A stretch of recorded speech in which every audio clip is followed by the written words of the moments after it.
In today's video, I'm going to teach you how to structure Monday.com for equipment hire. We're going to set up a simple, dependable flow that helps you track what equipment you have, what you plan to acquire, and when each item is due or completed.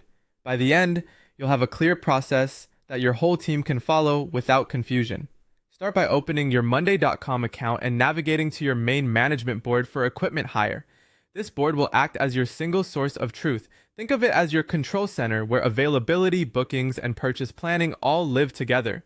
If your account already includes a board dedicated to trials or equipment management, use that as your foundation.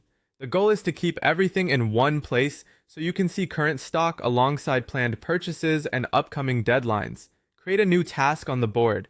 In Monday, a task is often called an item, and each one should represent a single piece of equipment or a specific equipment request.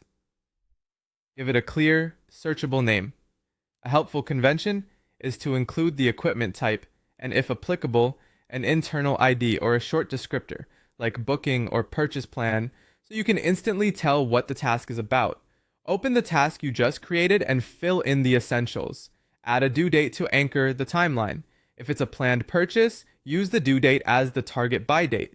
If it's a booking or an internal handover, set the return or readiness date. Then update the status to reflect where things stand.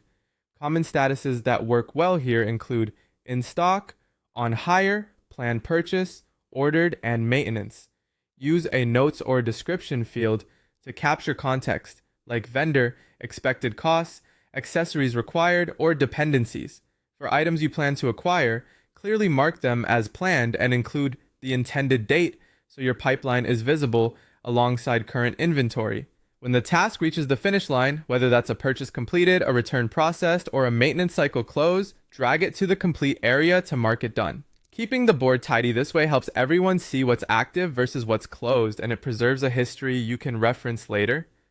To make your table more comprehensive and efficient, consider enhancing your view with widgets and dashboards. A calendar view helps you see due dates at a glance. A chart can show how many items are in each status. If you rely on cost or utilization, display those fields in a summary so decision making is faster.